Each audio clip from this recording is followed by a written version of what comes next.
একটা জিনিস আমি বোঝার চেষ্টা করতেছি বাট বুঝতে পারতেছি না যে কোনো কিছু বলতে গেলেই বাংলাদেশে প্রশ্ন আসে যে এই ছেলেপেলেগুলো বেয়াদব। এই যে ছেলেপেলেগুলো দেশের জন্য ডিফেন্ড করতেছে, সব বেশি যুদ্ধ করতেছে, রাস্তায় নামছে, এগুলো হচ্ছে এক একটা বেয়াদব। নাসিরুদ্দিন পাটোয়ারি যখনই একজনের একটা খোঁচা মেরে বলে যে আপনি তো এটা করছেন, তখন হয়ে যায় বেয়াদব।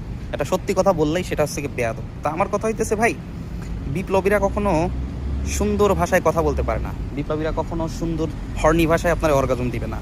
প্রতিবাদের ভাষা সবসময় রুঢ়ি হয়, প্রতিবাদের ভাষা কখনো শুদ্ধ ভাষায় বলা যায় না যে ভাই আপনারে আপনি এটা করছেন, এটা ঠিক হয় না, ওইটা বললে কখনো হয় না। এখন এই বাংলাদেশ এমন একটা দেশ, এটা হচ্ছে জঙ্গলের মতন। এখন জঙ্গলে গিয়ে আপনি সিংহর সামনে যে বলতেছেন ইংলিশে, sir I have lost my way, I came to your territory, please forgive me, আপনি যদি এটা বলেন সিংহ কিন্তু আপনারে বলবে না yes you may go, no problem. আপনার ওই সময় সিংহর মুখোমুখি করতে গেলে আপনার হাতে একটা বন্দুক থাকা লাগবে। বন্দুকটারে আপনি যদি বলেন যে সুন্দর ভাষায় আমি বলতে যাব, পারমিশন নিতে যাব, তাহলে কিন্তু হবে না। তো বাংলাদেশটা হচ্ছে কি, সে এমন একটা স্থান, এমন একটা জঙ্গল, যেখানে আপনার প্রতিবাদ করতে গেলে সুন্দর ভাষায় বললে হবে না। এখানে সুন্দর ভাষার মানুষ জীবনযাপন করে না। ওয়ার্ল্ডে one of the top level low class মানুষ জীবনযাপন করে বাংলাদেশে, যাদের মেন্টালিটি বিক্রি হয়ে যায়। একটা নেতা আসলে তারা বিক্রি করে দেয় তাদের মেন্টালিটি। আর এই যে প্রশ্নগুলো যারা ছুটতেছে যে এই এরা বেয়াদব বা এদের খোঁচা লাগতেছে, এখন আমি অন্যায় করলে আমার একজন বললে এই তুই অন্যায় করছিস, খোঁচা আমার লাগবে, কারণ আমি অন্যায় করছি। আপনার আলটিমেটলি আপনি ভাবতেছেন আমি ডিফেন্ড করবো আমারে, আপনাদের শরীরে যে বঙ্গবল্টুর 71-এর চেতনার রক্ত মানে পুশ করা, এটা তো বোঝা যায়। আমি জানি না একজন মানুষ, আমি বুঝি না এতটা বিকৃত হয় কিভাবে, এতটা নিজের সেলফ রেসপেক্ট, নিজের ব্যক্তিত্ব বিক্রি করে দিতে পারে, যে একটা দেশে গোয়া বানায় ফেলাইছে, একদম ফাঁকা বানায় ফেলাইছে, দেশটারে বিক্রি করে দিতেছিল। আর কিছুদিন পরে ইন্ডিয়ারে তাদের ডিফেন্ড করে এবং তারা বুক ফোলায় বলতেছে ইয়েস বঙ্গবল্টু ইজ দ্য বেস্ট, হাসিনা আপাই বেস্ট ছিল। আমি চিন্তা করি একজন মানুষ আমারে যদি 1 লক্ষ টাকা দেয় একটা বিপদের সময়, আমি তার সর্বোচ্চ বলবো ভাই ধন্যবাদ, আল্লাহ আপনার অনেক ভালো করুক, বিপদে কোনোদিন আপনি পড়লে আমি আপনারা দেখবো। তার মানে এই না আমি আপনার গড হিসেবে ভাববো যে আপনি গড, আপনি কোনো অন্যায় করতেই পারেন না, আজকের থেকে আপনি আমার গড, আপনি আমার বিপদে উপকার করছেন। সেম আমি দেখতেছি যে আওয়ামী লীগ বা বিএনপির লোকজন এরকমই মেন্টালিটি, যে ওরা বিক্রি হয়ে গেছে একদম পুরা। মানে এত অন্যায় হয়েছে, কোনো কিছু সমস্যা নেই, এই ছেলেবেলেগুলো কোনো কথা বললেই বলে যে ভাই এই ছেলেবেলগুলো আগে কী ছিল দেখছেন, এখন কী হয়েছে, মানে ওদের স্বাস্থ্য ভালো হইলেও সমস্যা। আরে আপনারা এমন ভুদাই হয়েছেন কেমনে যে পোলাপানের স্বাস্থ্য ভালো হইতে পারবে না? অর্থের উৎস তো ওরা দেখাইতেছে, আপনি ইউটিউবে ঢোকেন, আপনি দেখেন ক্লাস নিতেছে। মানে আপনাদের ক্লাস নেবে কেমনে? আপনাদের তো ওই মেন্টালিটি নাই যে ভাই শিখবো কোনো কিছু, নতুন কিছু জানবো। আমাদের মেন্টালিটি একটাই যে আপাই ভালো ছিল, রক্তে পুশ করে দিয়েছে আমার ইঞ্জেকশনের সাথে, আপাই ভালো, দেশটার খোয়া বানায় ফেলাইলেও কোনো সমস্যা নাই। এই বিএমপি এসে এই যে আপনারা বলতেছেন বেয়াদব, রাশেদরা আপনারা বেয়াদব দেখেন না, আপনারা নয়ন বন্ডের বেয়াদব দেখেন না, গাড়ির পিছনে দৌড়ায় একটা ছেলের চোখ তুলে নিয়েছে। একটা মানুষ বেয়াদবি করলে আপনি আমার সাথে, আমি আপনার সাথে বেয়াদবি করলাম, আপনি আমার একটা ভালো বুঝাইলেন বা আপনি শুদ্ধ ভাষায় বললেন বা খারাপ ভাষায় বললেন, সমস্যা নাই, কিন্তু আপনি তোমার জীবন নাশ করতে পারেন না। তো এটা তো তাহলে উগ্রমতি হয়ে গেল, এটা হয়ে গেল আরও বেশি ভয়ানক।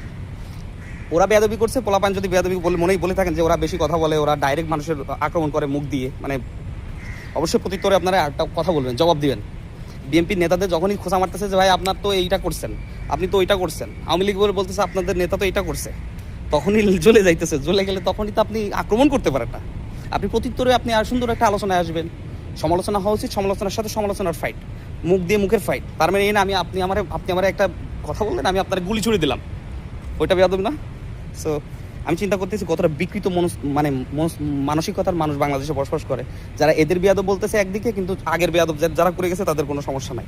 সেম টাইম অর্থ লুটের কথাও যদি বলা হয়, এত অর্থ লুট সেগুলো দেখতে পাইতেছে না, কিন্তু এরা কোথায় কী করলো এটার হিসাব আগে দাও।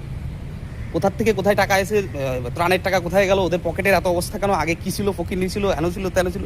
ভাই একটা সংগঠন তৈরি করছে, তাদের ফান্ডিং আসতেছে, তাদের সোশ্যাল থেকে, বাইরের থেকে, মানুষের কাছ থেকে ফান্ডিং আসতেছে। প্রত্যেকটা দেশে তাদের একটা সংগঠন তৈরি হয়েছে, এমনকি আমি যেখানে বসবাস করছি সেখানেও ফান্ডিং আছে। কেন মানুষ সংস্থায় অর্থদান করে, কেন করে?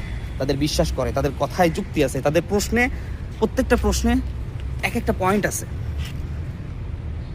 এখন আপনারা যারা এই প্রশ্নগুলো ছড়িয়ে দিতেছেন, তাদের বুঝতে আসলে বাকি থাকতেছে না আপনাদের রক্তে বঙ্গবল্টু 71 চেতনা এখনও ভরে রয়েছে। আর এখনও আশা করেন যে আপা এসে আপনাদের এই চেতনা আবার জাগ্রত করবে। আর কতদিন নিজেদের বিক্রি করবেন? আর কতদিন? চোখ মেলে দেখেন, দেশটা আপনার, সবার দেশটা। তা যেটা দেখতেছেন, যেটা বলতেছেন আর একই প্রশ্ন ছুটতেছেন, এতে আপনাদের কারোর বুঝতে বাকি নেই আপনাদের আসল জাতটা কী, কোথার থেকে আসছেন। হ্যাঁ, তো বাংলাদেশটা এমন একটা জঙ্গল, যে জঙ্গলে কোনো স্বাভাবিক মানুষ জীবনযাপন করবে না। এখানে আপনি শুদ্ধ ভাষায়, সুন্দর ভাষায় কাউকে বুঝাইতে পারবেন না। এখানে আপনারা ওই রুট ভাষায়, প্রতিবাদের ভাষায় কথা বোঝাইতে হবে। তার মানে এই না একজন প্রতিবাদের ভাষা বললে আমি তারে টুস করে গুলি করে দিলাম, তাহলে আপনি তার থেকে বেশি ভয়ানক মানুষ। সো এনিওয়ে, আমি ডিফেন্ড করতেছি না, কালকে এরাও অন্যায় করতে পারে, এরা কেউই ফেরেস্তা না, এই ছেলেবেলেও অন্যায় করতে পারে, ও জামাতের আমির বলেন, ও অমুক বলেন, তমুক বলেন, সবগুলোই অন্যায় করতে পারে। তার মানে এই না যে আমরা ডিসিশনে চলে আসবো। I'm defining, I'm not defending, you have to understand the difference. এখন আপনারা যারা ডিফেন্ড করতেছেন একটা দলকে, তার আগে আপনাদের চিন্তা করা উচিত আমি কতটা ডিপ শিটের মধ্যে আছি, আমার পায়ে কতটা গু লেগে আছে, তারপরে তো আমি আরেকজনের জাজ করব। আপনারা জাজ করার সে অধিকার নাই, আপনারা অলরেডি ডিপ শিটের মধ্যে আছেন, আপনারা গু দাওয়ায় আসছেন, আর এরা কেবলমাত্র এখন পথে নামছে। তো তার আগে জাজ করতে গেলে আগে আপনাদের দেখতে হবে যে গঠনমূলক কোন ধরনের সমালোচনা করতেছে। এই ছেলেগুলো তো খারাপ সমালোচনা করতেছে না, পয়েন্ট টু বি নোটেড, যে ওরা প্রত্যেকটা পয়েন্ট ধরতেছে, প্রত্যেকটা পয়েন্ট আসলে লজিক আছে প্রত্যেকটা পয়েন্টে, সেটা আপনারা মানতে রাজি না। কেন রাজি না? আপনাদের রক্তে অলরেডি বশ করা রয়েছে, পুশ করা রয়েছে, জানি না ভাতা এখনও পাইতেছে কি না, আই ডোন্ট নো, মানে আমি যা লাইফে পাই নাই, আমার মনে হয় এরকম একটা কোনো কিছু আছে, নাহলে এতটা মানুষ ইয়ে হয় না, নিজেদের বিক্রি করতে পারে না। They must be something. Anyway, why I am saying this is all bullshit. এত এক্সপ্লেন করার কিছু নাই, যারা যেরকম তারা সেরকমই থাকবে, আজীবনে আপনি কোনোদিন ঠিক করতে পারবেন না। আমি জাস্ট বলতেছি, আমার প্রসপেক্টিভ থেকে বলতেছি যে আমি এরকম চিন্তা করি, আমারও কেউ ভালো লাগবে, আপনারাও আমার ভালো নাও লাগতে পারে, ইটস কমপ্লিটলি ফাইন। আপনার আমার মতের সাথে মিলবে না, এটা সম্পূর্ণ ফাইন, এটাই নর্মাল। তো আপনার মতের সাথে আমার মতে মিলবে না, এটা কমপ্লিট, কিন্তু এর মানেই না আপনার মতের সাথে আমার মেলে নাই, আপনার আমার পছন্দ না, আপনার আমি গুলি করে মেরে দিলাম, দ্যাটস দ্য প্রবলেম। এনিওয়ে, গঠনমূলক সমালোচনা করেন, বাট নিজের পরিচয় দিন না যে আপনি কোন ধরনের ক্যাটাগরির মানুষ। পরিচয় দেওয়ার কোনো দরকার নেই, মানুষ অলরেডি জানে আপনি কী।